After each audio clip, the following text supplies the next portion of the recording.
Hello and welcome again to Season 3 of What I Did Next from A&T Media. I'm Malak Fuad, your host. This show focuses on people's personal and professional crossroads and looks at those trajectories from key pivot points. My guests are multilingual, multicultural, and they're either from the Middle East or are connected to the region in some way. They're industry leaders, they're curious and passionate about the world around them, and they aim to leave their mark in some way. Today, I'm delighted to welcome Dr. Ahmed Heikal to the show. To many in the business community across the Middle East, Ahmed Heikal is a household name, but things could have been very different. After getting his PhD in 1992 from Stanford in industrial engineering and management, Ahmed wanted to become a university professor. As the son of the renowned confidant of Egyptian President Gamal Abdel Nasser, Mohammed Hassanin Heikal, academia seemed like a good fit for Ahmed. Today, Ahmed is chairman and CEO of Qalaa Holdings, an investment company focusing on industries including energy, cement, agri-foods, transportation and logistics, and mining. Some key companies under the Qalaa umbrella include the Egyptian Refining Company, ERC, ASIC Holdings, Taka Arabia, and Dina Farms. Ahmed talks to me about the major ups and downs at the firm and the difficult period between the 2008 financial crash as well as the 2011 uprising. Describing these major pivots, he explains how Qalaa was able to eventually complete the building of ERC against all odds. Prior to founding Qalaa Holdings in 2004, Ahmed was an integral part of the rise and dominance of EFG-Hermes in the banking world. He joined the fledgling boutique financial consultancy in 1992 and went on to hold every major position at the bank, including being executive board member and managing director of EFG Holding. There's no doubt that Ahmed can be a polarizing figure. Is he a gambler or is he a visionary? He can see the big picture and has been successful on numerous occasions in anticipating where the business zeitgeist will be. However, such high risk-taking can also lead to major fails. He talks to me candidly about all of these.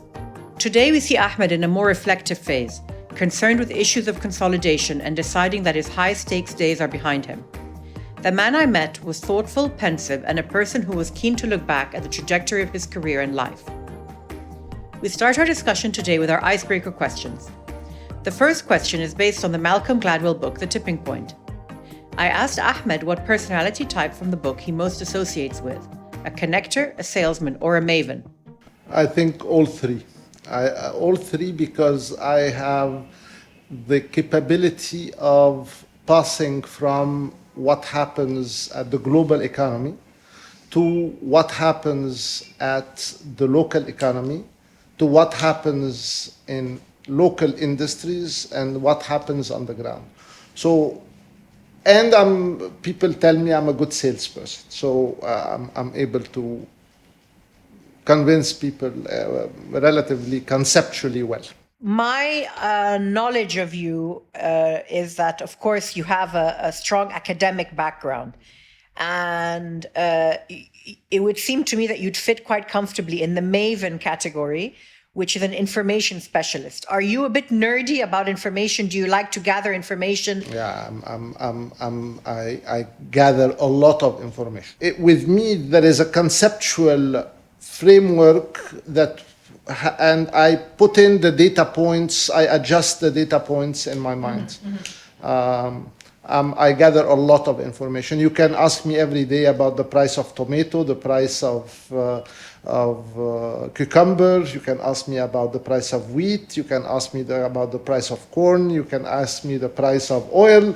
You can ask me about interest rates. You can ask me about balance sheet of the Federal Reserves. So I can go from ultra top to ultra bottom. High to low. So it would seem to me that you fit more the maven and salesman category, maybe not the connector, which is a little bit more of a networker, bringing people together. Whenever I have an idea of a business, I just do it. I don't, if I get an idea, and you don't get ideas by just sitting in the office, or you have to be in markets. You have to know the lay of the land in order to identify a business opportunity. I don't believe people sitting in their offices and then suddenly there is a God-sent idea that comes down from high above. You need to be connected. Because you get a lot of those ideas from talking to people, not necessarily from people, but talking to people, and suddenly there is something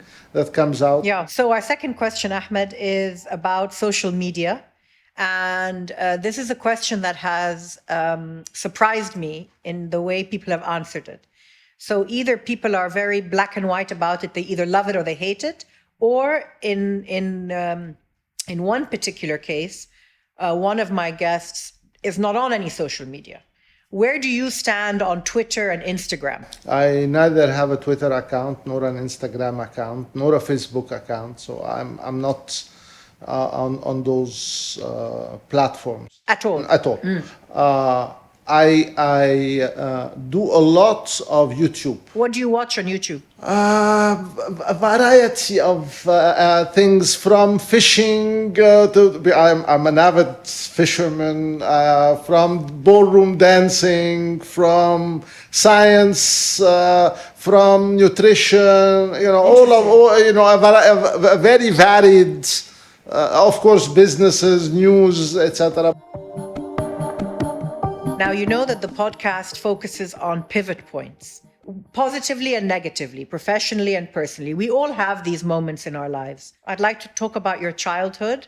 You grew up in a very prominent family, a relatively public family, in the sense that your father, Ahmed Heikal, was obviously very well known in Egypt and in the Middle East and beyond. And I wanted to get a sense from you the kind of childhood you had, and what it was like to have a father like that, and how you look back on your childhood. I had a very happy childhood, punctuated by some events that were quite difficult. I had a very, very, very good relationship with my father. We spent a lot of time together. It also helped that we both did the same sport, which is golf. So we spend an enormous, in golf, you walk leisurely for a couple of hours, half an hour before in the car and half an hour later. So we spend a lot of time together. And I used to go with him to golf every day at 6:30 in the morning, before school. So we spend an enormous amount of time together.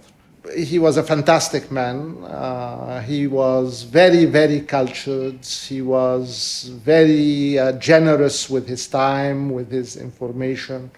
At a later stage, we became very good friends. During the last 10 years of his life, we spent an enormous amount of time. I would go visit him every day. Probably this is why I felt that I did everything and I was next to him till the last moment. So that was very comforting. But beyond that, he was a very cultured man. He tried to introduce us to classical music. He failed. He tried to introduce us to poetry. He had this gift of memorizing a lot of poems, and during the golf, he would say, listen to this poem, and he would recite it for me, and But you say that it didn't have an impact, the love of classical music. But when you learn or when you share a parent's love of something, it rubs off on you. No. I remember vividly that he tried to take us to a concert in Florence in 1977, and there was a big conductor playing, I think it was Mutti, but I'm not sure. And Hassan and I were sitting next to each other, and the guy started to play with his baton, and Hassan and I went, totally giggles, and we could not stop. And then they had to separate us, and the people in front of us and the people in the back were saying, who are those? I was 17 at the time, Hassan was 11. But tell me a little bit more about when you were growing up. Were you aware of what his work was? Were you aware of his position in the country? No, that's the nice part about it is that I was born in 1961. Until 1974, he had a position in Al Ahram, etc. But beyond that, he got fired from Al Ahram in 1974.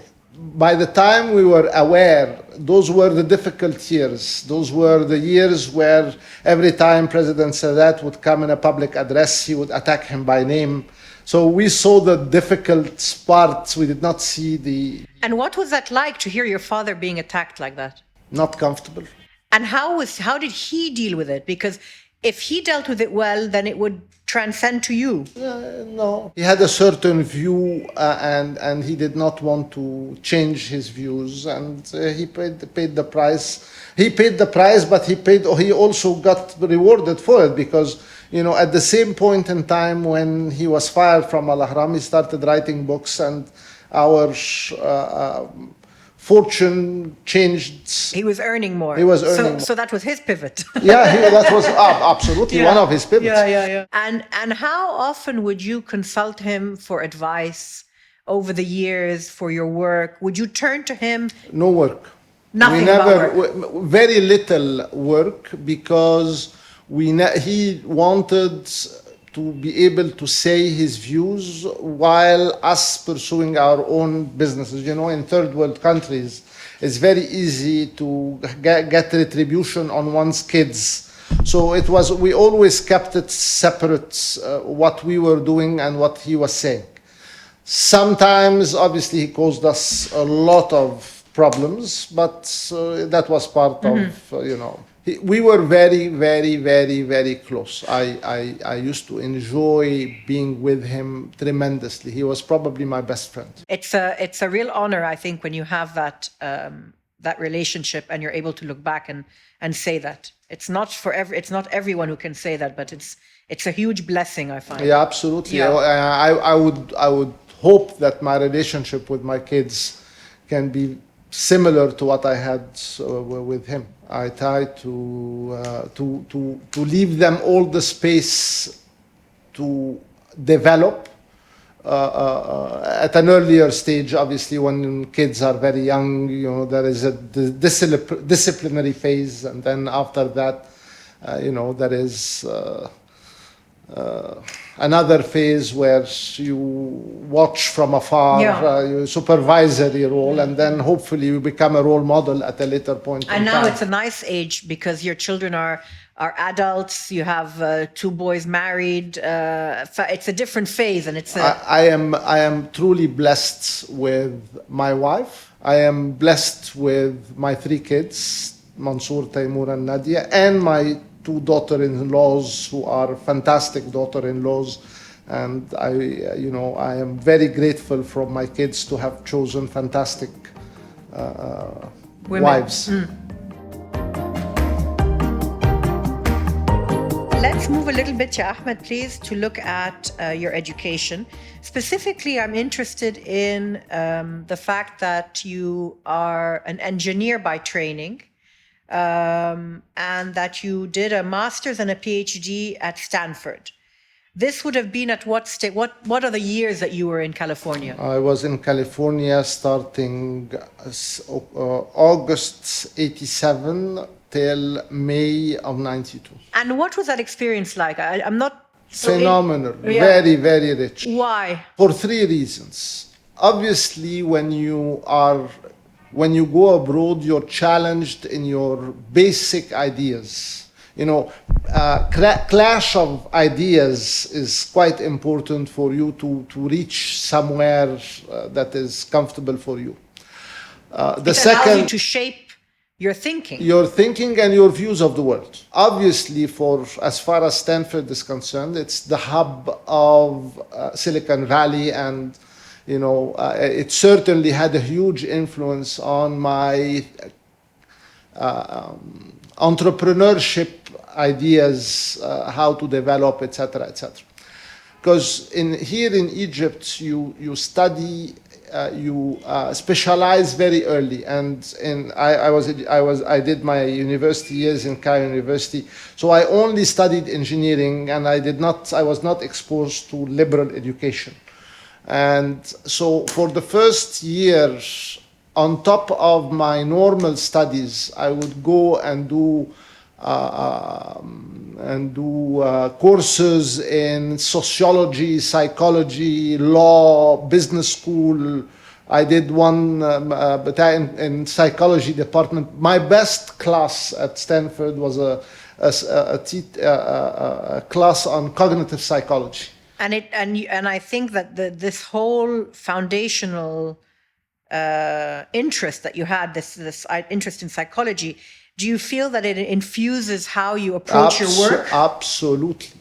You know, it's about how people make attributions, cognition, how you use certain heuristics to form certain ideas. So if I tell you, for example, three of those heuristics are availability, representatives, and anchoring. Mm-hmm. So if I ask you a question, how many countries do you think are in Africa? 30? If I ask you the question, how many countries do you think are in Africa? 60? You will come up with a different answer, because you will move from the anchor that I gave you on. So 60, if you think this is too much, you will go 55. If you 30, you will go to 40. So this is very well-known phenomenon in how people negotiate. Do you consciously use these formulas or these tactics? I don't know whether I consciously use them or not. But you feel that this knowledge has helped you in negotiations. Of course. Yeah. Interesting. You were planning on returning to Egypt and working in academia at Cairo University as a teacher, as a professor. But obviously the Stanford experience added another desire in you. When I came back in 1992, I had no idea of what I wanted to do. And you were at this point, how old were you? I was 31. So that's very late. It's late to start a career. And to still be uncertain about your direction. I had no clue of what I wanted to do. And Dr. Taimur, the founder of EFG and a professional mentor of mine. And an uncle. Kidnapped me 3 days into my return to Egypt. And he told me, you should come and work for EFG. So I said, okay, let us try. And EFG, there were a lot of pivots. There are a lot of pivots within the EFG, good and bad. I also think the fact that you came in more or less at the ground level when the company was starting, and you're coming from a dynamic environment like Stanford, you must have arrived here with so many ideas and wanting to... Not true. No? I had no... It developed during the first year. The first turning point at EFG was a meeting that I had with Dr. Taimur. I was going on a private trip to London, and he told me this guy from Lehman Brothers came in. His name is Daniel Smoller. Try to meet him during your trip to London. I must have impressed him, because he told me, Ahmed, I am coming to Egypt with 3 very large investors. Please arrange the trip for us. Those investors, I remember vividly. One is called John Leggett, one is called Tom Trimbert, and one is called Arminio Fraga. Arminio Fraga was working for Soros.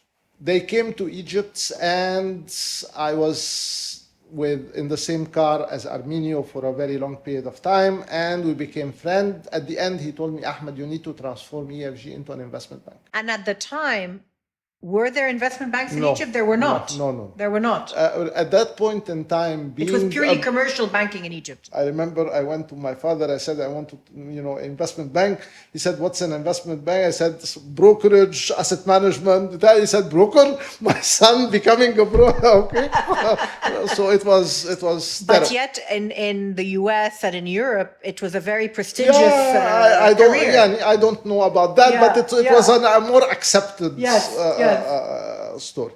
I went the following day. I went to Dr. Taimur. Said we need to turn EFG into an investment bank. He told me no. EFG is an advisory firm, and it will remain an advisory firm. A long story short, another big pivot point came in 1995.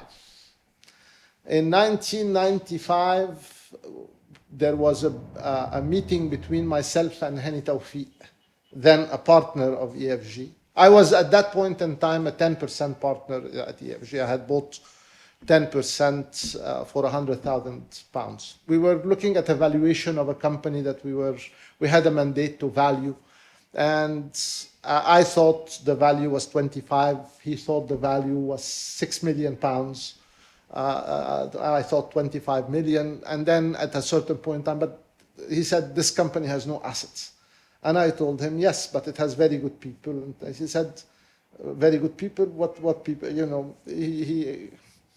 he was dismissive a little bit. So I told him, okay, so but this is what EFG-Hermes has good people. He said, an advisory company, this is where your asset is. So he told me, yeah, but how much would you value EFG for? I said, how much would you value it for? He told me I would sell my shares 36% for £1 million. Okay, so I had, by sheer coincidence, I had my checkbook in my pocket. I got it out and I wrote a check for £1 million, which I did not have. So you used the psychology on him? No, I did not use the psychology. No, I did not. It was pure circumstantial. There was no. He had no intention to sell. I had no intention to buy. But the way he put it. He said, I would sell my shares for £1 million. I said, okay, I bought your shares and I got my check. Here you are.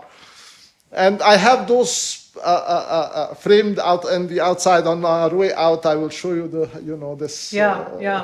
Okay. So and then you didn't have the money in the bank. I did not have the money at the bank. I had just come from Stanford. Yeah. I did not have the money. Yeah. So it was a promise to buy. No, but he also wanted the approval of Dr. Taimur, etc. Yeah. So it was from there on, it was 2 months until we executed. Yeah. But that is what allowed me to bring Hassan back from Hassan, your brother. Hassan, my brother. So that is those shares allowed us to include the first crop of partners in EFG. Mm-hmm. So we were able to bring Hassan, we were able to get Hussein Abaza to be a partner, we got Ramzi Zaki to be a partner, and Mohammed Nabih to be a partner. Mm-hmm. And then those early years at EFG were quite groundbreaking once you transformed it into this investment bank. What are the highlights of that period for you? We did not want, we were having so much fun. We spend an enormous amount of time. I would go open the door of EFG at 8 o'clock and I would leave probably at 11 at night. So it was very, very, very long hours. It was 80 hours a week. It was grueling. You can only sustain that if you're in love with what you're doing. Impossible. Look, everybody should encourage their kids to pursue what they love. Because you cannot spend that amount of time in a business unless you really are in love with your business.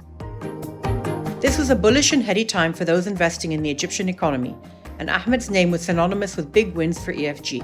He's also associated with a major fail for the bank, Fanoon, a publishing house and digital media library owning the rights to much of Egypt's cultural output. The idea is that Egypt has a lot of soft powers.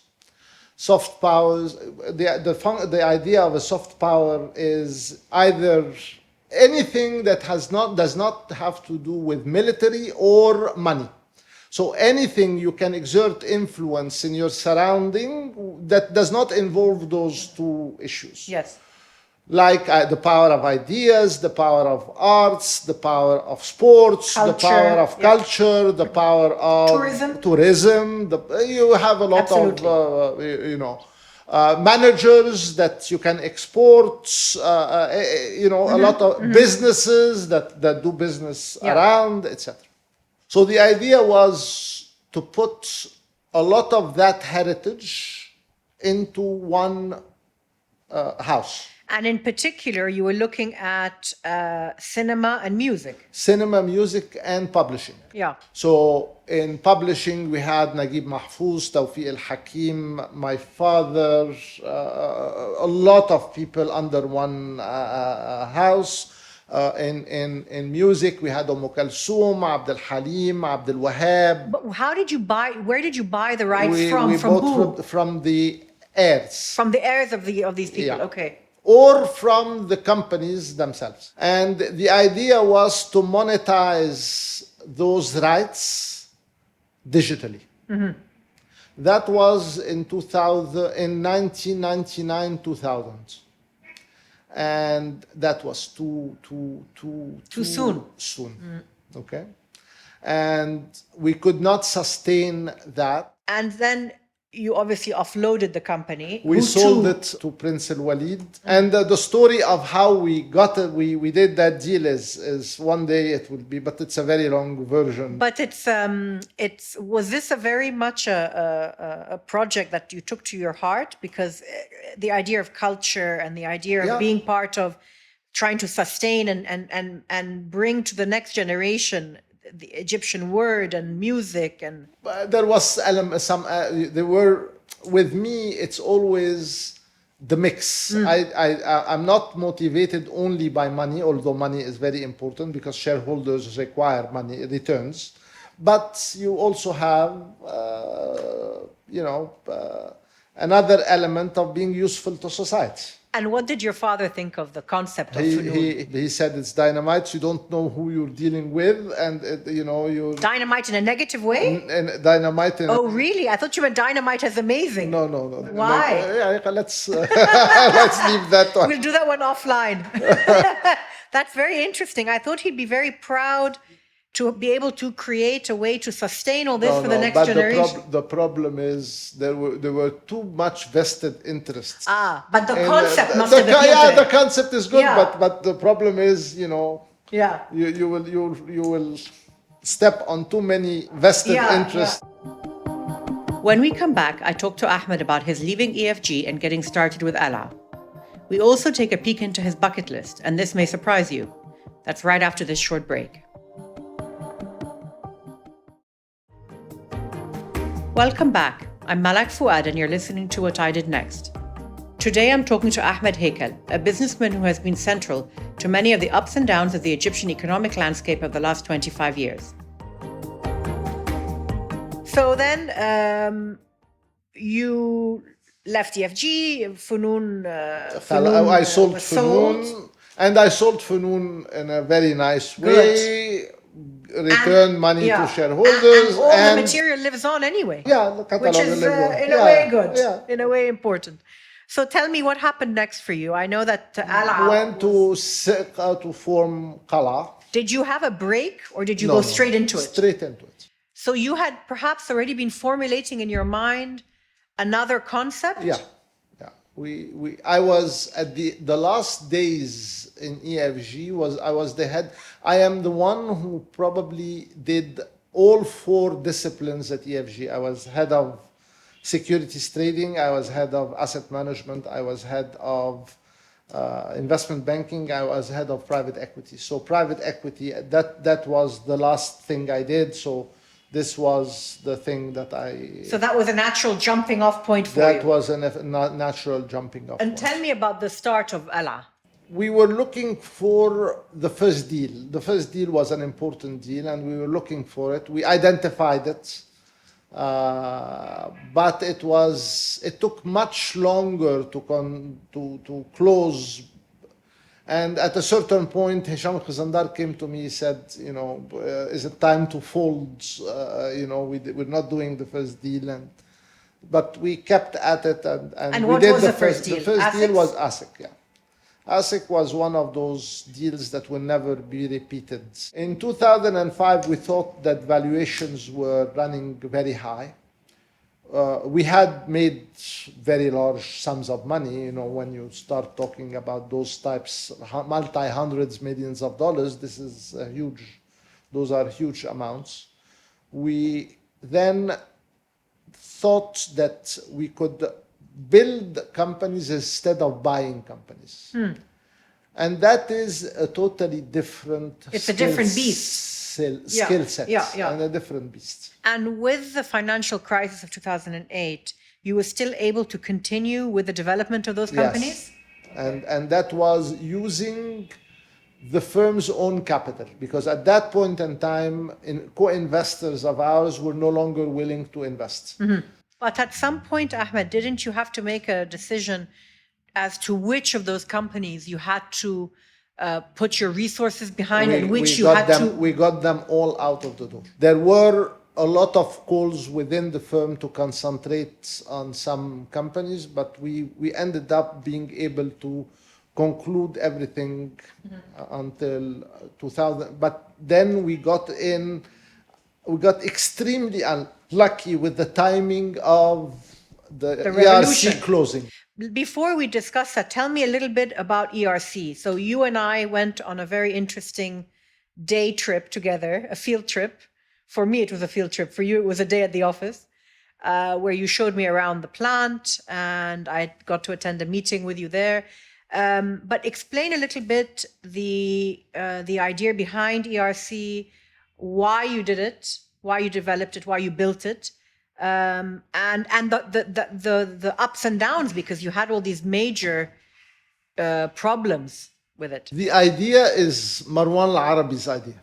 Okay, he came to me one day, he said, I found it. Okay, I found the Holy Grail. I found the idea, and he had found a really very, very interesting idea. Every single company that you do should have an idea about how you're going to make money. And Marwan had identified that particular point. Otherwise, it's a dream. Otherwise, it's just a concept. For your listeners, ERC is a $4.3 billion company. And so it's not that you are going to get, we were looking for $5 million or, okay, we were looking that are astronomical by private sector standards. Our loan was $2.3 billion, a huge loan to get without the guarantee of the government. And in February of 11, the 4 local banks withdrew their support. And that was $450 million of equity in the middle of the revolution. Okay? So it was a huge blow at the time. And then on top of that, me, Tariq Salah and Marwan, we were banned from travel at that point in time. Also, they accused us of all sorts of misdeeds, and which were totally false.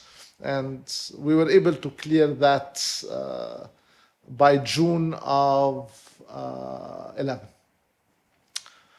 So we started anew with a $450 million equity shortfall right at the time where you were closing, we were meant to be finishing. We were meant to be finishing, but then $450 million when there were riots and people getting killed right in front of our offices.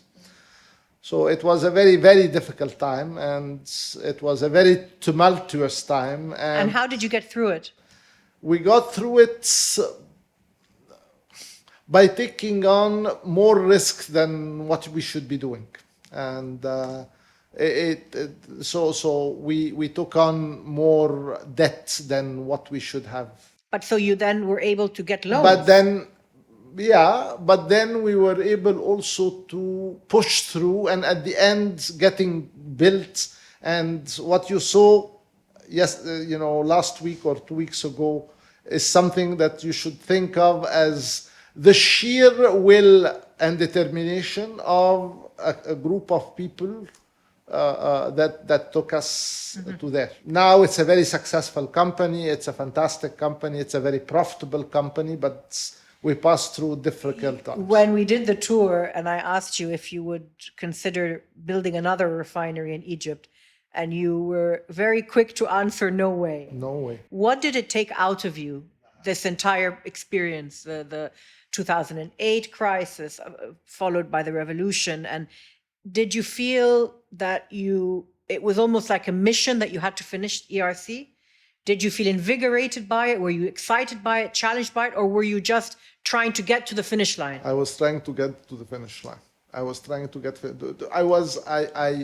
think, I would sit here and think, if I go back, I'm 100% finished. If I continue, I'm 95% finished because I'm not going to reach the other side. It's out of sheer will and determination that we ended up reaching on the other side. Thank God today we are making $3 million a day of profit. So let me not, it's not a sub story. It's not a small investments, and we are ending up being rewarded by it. Yeah. But it took a huge toll on us. What did you learn from it?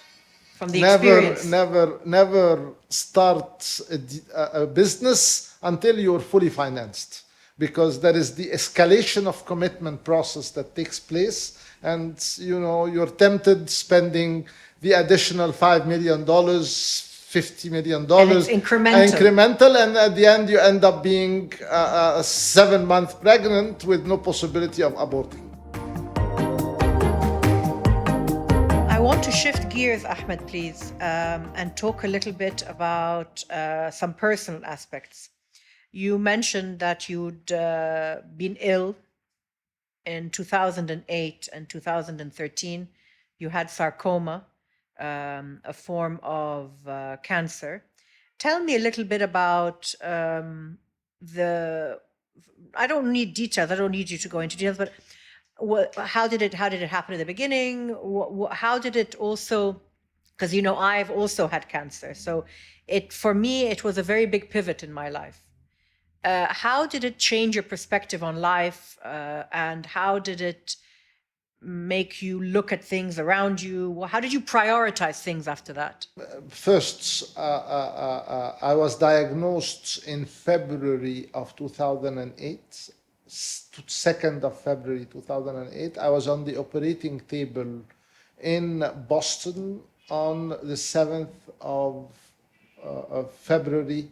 So 5 days later. I took this decision very, very fast. It was 48 hours. And you were how old then? 47. 47. After the operation, immediately I started getting radio, very, very aggressive radio, and very, very aggressive chemo. And that, sarcoma is very dangerous because it tends to go to the lungs very quickly. And you were never a smoker? I was never a smoker. No, but it's not smoking. But if you had already weakened lungs, it would have been a problem. Maybe. Yeah. I did not know the probabilities, etc. So better. Exactly. Much better. Ahmed Heikal came to visit me one day, and he came to me to the doctor. And he asked the doctors, can we understand what is the prognosis? He said the 5-year prognosis is less than 30%. And it took me by surprise. I have to admit that I did not know those probabilities. And you didn't research. No, I did not. You chose on purpose. I don't know whether I chose or what I let it pass. Yeah. Okay. And by the time after the end of the 5th year, I was going out to take out my portacath. You had kept it the whole time for the 5 years? Believe it or not, I kept it until last year. Why, Ahmed? Out of precaution? Out of superstition. Really? How interesting. Okay. Wow. Yeah. And but it's not. But I suppose it's not good. No, but it's discomfort. It's uncomfortable. It is. Yeah. So I in 2013 I was going for my last checkup before I graduate to a full year. Yes. Okay. Yes. And the guy came to me in white. He said, very strange, but we have a recurrence. Okay, in the same place, and that is not very normal, etc. So I ended up doing the second. The same intensity of treatment? No radiation. No radiation. And no, it was just and no chemo. I did not take another time, another chemo. No, they just removed it. I see. But with much larger margins. How did it change you? I am a guy who takes an even. I live in an even pace. The highs do not get me very high. The lows do not get me very low. You learn with age to have a more even keel about events. But this is mortality. This is not a business deal. If it's time, it's time. Yeah. Khalas. Is that how you approached it? Yeah, absolutely. Are you a religious person? Because for me, people who have faith and who are religious in whatever religion, I find that they do much better in situations like this because there are no questions that are being asked. They don't ask questions. They just accept. I always thought that if it's time, it's time. Khalas. That was your attitude. I was not very. I did not think about it a lot, but my attitude was that if it's time, it's time. And did you take more care later afterwards? Did you become more cautious? I became much more cautious over the last 2 or 3 years. And that is probably YouTube. Interesting. Okay? Because I follow tremendously the research coming out of Harvard, Stanford, San Francisco State regarding longevity.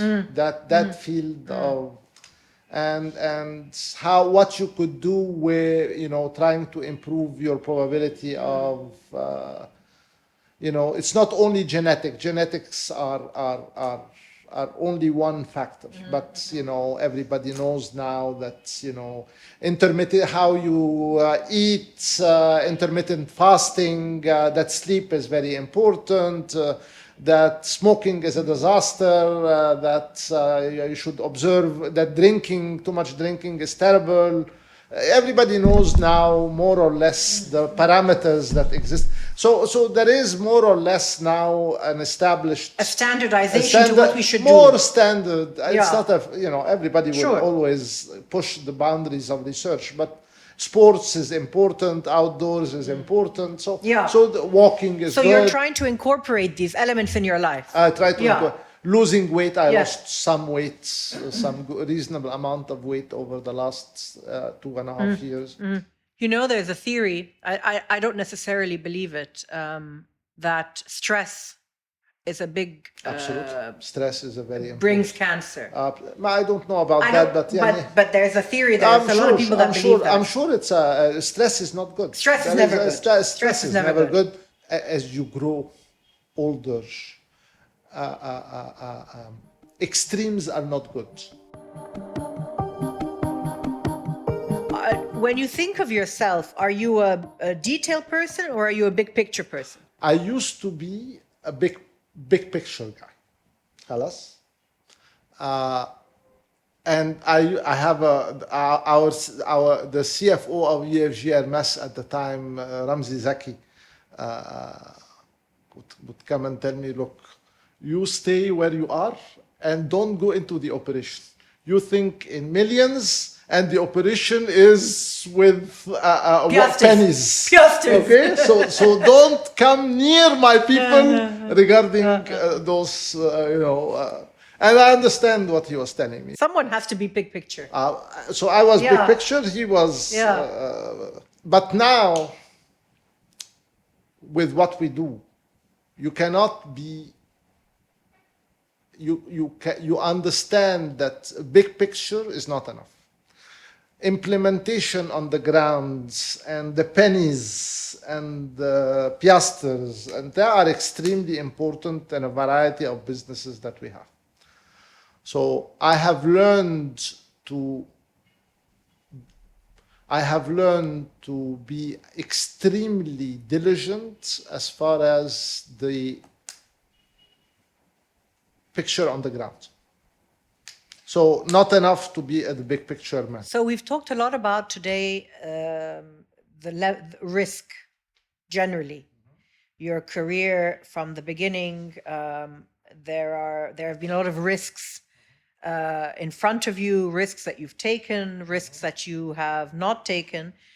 When you look back, just generally, do you consider yourself to be someone with a high level, a high taste for risk? Used to be on the upper end of the chart. Now, more and more with time and with age, and you need to be more. Fear is important. Fear of hurting one's reputation, fear of hurting one's wealth, fear. Although I don't think in terms of, I want to live comfortably, but I don't think in terms of bank accounts. That does not interest me. But fear is an important factor. I used to be fearless, and that is never a good thing. Can I ask you something? Because for me, going back to the cancer issue, for me, I developed fears after that. I got phobias about things. That didn't affect you in that way? Zero. So in your case, the fear issue is more that with The age. risk. I don't have. I recognize that I don't have in me the desire or the capability to start anew. I passed through a variety of cycles. I lived a very interesting life, but if I have to start from scratch again, now we have maybe 40, 45 companies that are doing well.